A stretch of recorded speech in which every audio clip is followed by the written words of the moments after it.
Well, first of all, what a treat it is to be here. Awesome. And you're doing amazing as always. So who am I? I'm from Chicago.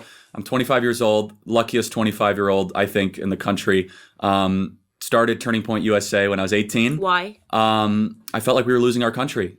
And I still feel like in some way we are. I think we've made some good changes over the last couple of years.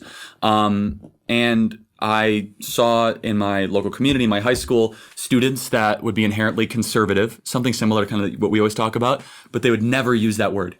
They believed in hard work, they believed in the country, but they would also just all of a sudden automatically identify as liberals. Right. And as people on the left. And that bothered me. And I was always a more conservative, patriotic, unusual high school kid, I guess you could say, that would read every historical political book possible and, have, debates and dialogue with my teachers. Of course, Charlie would be debating with his high school teachers, is what all my friends would say. Anyway, started this. I had no money, no experience, no connections, and no idea what I was doing.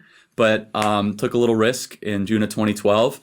And here we are now. And, you and I have been working now for what? Together a year and a couple months. That's and right. It's just been amazing. And you've contributed tremendously and greatly from taking Turning Point from one level to just an exponential level higher. And Let's actually take it back, because there Sure. could be people that are watching this that actually don't know what Turning Point USA is. Oh, wow. And Okay. I think it's really important that, Sure. that we explain what it is that Turning Point does and why it's necessary right now in this country, especially as we're talking about launching, as we have, Turning Point UK. Yes. So for those that don't know, Turning Point USA, we're a nationwide student activist movement, present on 1,400 high school and college campuses across the country.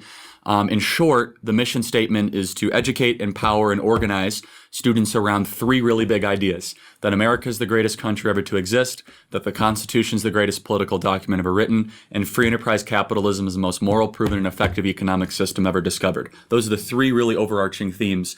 And even more simply, we believe that we're in the midst of a culture war. This is something that Prager University and yourself and Dennis, we all agree that the stakes could not be higher of these ideas and the consequence of whether people believe in them or not. Because if we have an identity crisis as a country and we can no longer agree that we live in a great country, that country will cease to exist. Well, here's what's interesting. So everything that you just said, empowering and educating students, doesn't really sound that controversial. If I Google Charlie Kirk,